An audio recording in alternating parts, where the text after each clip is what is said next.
If you could go back and talk to young Mort when he was playing on his SNES or his N64, sorry, Yeah. what advice would you give him? Honestly, like just don't let anyone distract you and tell you no. It sounds cliche, but one of those like as long as you really set your mind to it and push, forward, you can do it. And so all those times when I was like drawing the Nintendo RPGs and fake stuff like that, and everyone would be like, "Oh, you're wasting your time." Like you aren't wasting your time. Keep going. Uh, you know. So Yeah, it's awesome. I mean that advice can be used for pretty much anything growing up. Because if you don't have a dream, like what are you working towards? You're just gonna yeah, do nothing. yeah. I think I've been uh, fortunate enough that I followed that dream real hard, and it worked out. And so yeah, turned out pretty yeah, you good. never really have people who are at the top of their game, and you ask them that question, and they're like, "Yeah, I kind of just did nothing for I don't know. I played Stumbled soccer a little into it, bit." Yeah, right? Yeah, Yeah.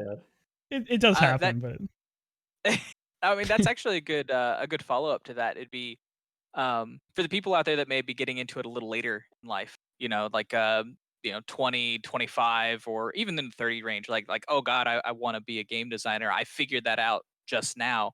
Like, what would be your advice in terms of good first steps? Like, if you like, what'll set you on the path to be successful?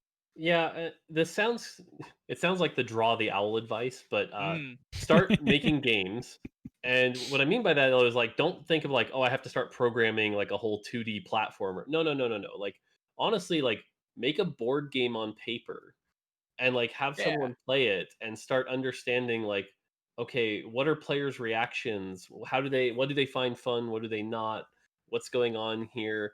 Because the more you do it, like anything, the better you get at it. And so, the first game you make is going to be awful. And you're going to learn from it. And you're going to learn that like, oh, players didn't even understand that like I made this whole rule and it's yeah. invisible. And yeah. So just get out there and start doing it. Right on, right on. That sounds very much like my D&D advice.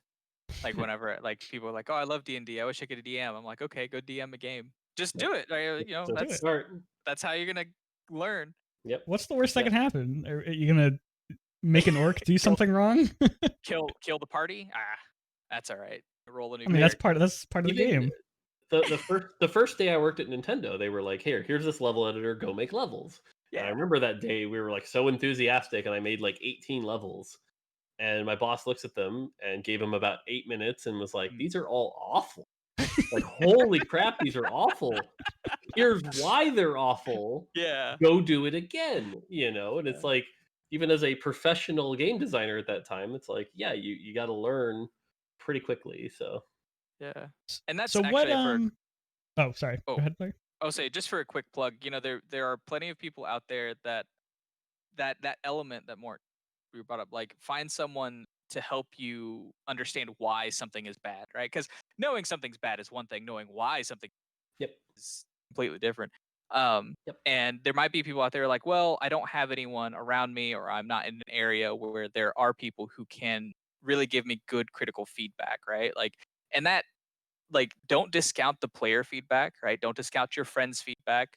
But also we live in the world of the internet, right? Like go out there, find game communities, go out there, find people online, like try to connect with professional game designers, even if they are quote unquote, associate or lower level. I mean, they're yep. they're gonna have knowledge that you don't, right? Like don't ever discount that. Here's a Nintendo lesson for you. Mm. One of the things we always used to do was called the 35-year-old mom test. And I will say 2 years ago, I realized, wait a minute, I'm 35, and that made me feel really freaking old. But we would bring in like, stereotypical moms who like don't play video games Mhm. to play the games. Because if you can make a game that they enjoy, Mm. you can make a game anyone enjoys. Making a game a kid enjoys is easy. Kids will play damn near anything you know It's true. and that's where you'll actually learn a Yeah, lot. right. So like even if you don't have somebody who enjoys games nearby, find somebody who doesn't, who's willing to give you the time and like Yeah, see if you can get them to have fun. that's good So advice. I don't know if I missed it. Did you say what games you worked on when you were at Nintendo? I didn't, but I can say. So there were 6 Mario versus Donkey Kong titles. The first of which was Mario versus Donkey Kong 2, and then they all have a bunch of subtitles, all the Okay. way to Mini Mario Amiibo Challenge was the last one. There was a game called Crosswords Plus, in which I learned more about crossword puzzles than I ever wanted to learn. But That was the 35-year-old mom game. it was. Um, I never thought I'd be a crosswords puzzle expert, but and Oh man. that one was important because learning that you can put your effort into a game you don't enjoy is a Hmm. very important lesson. Yeah. And then the last one is called Aura Aura Climber. It is a $2 game you can download, and it's honestly one of like the coolest games that I think only about 60,000 people played. So Why does that sound so familiar? I'm gonna look it up really quick. That All right, sounds everyone, really familiar. everyone in listening to the show right now, go download or Climber. Was it for the Wii? it was for 3D. It was for DSi originally. You can get it Oh, on okay. 3DS, Well, but 3DS it's is two still a thing. dollars. Um, I and feel that like was the a game that like imagine being a mid-level designer and being told like you can make whatever game you want as long as you can make it in 3 months. oh And wow. that was a cool moment where it was like, oh Right?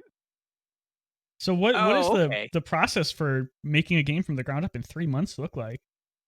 So what happened was at the time the DSi was coming out, and this was the first time Nintendo was going to have an online shop, Ooh. and they needed stuff for that online shop. And they had a plan where they were going to have games at different price ranges. It was like $2, $5, $8, and $10. And they were like, "We've got some $10 stuff, we've got some $5 stuff, but we don't have much $2 stuff. So we need a $2 game." And you have 3 months to make that $2 game. And at the time, they actually had this idea where they were like, use the Mini Mario boss battles from our previous game and turn that into a game. And we tried for a bit and it didn't go anywhere. It was really awkward. And finally, one day, I just had this idea where I'm like, what if instead of the Mini Marios, we just had this character and they jumped up from point to point, and along the way, they were collecting stuff. And I had this whole sketch, and my boss was like, okay, let's give it a try. And so the team of like 4 of us started working on it. And basically every month they're like, "I don't know, it's okay, but keep going." And so it was like a really stressful 3 months, but by the end we had this like really tight put together project.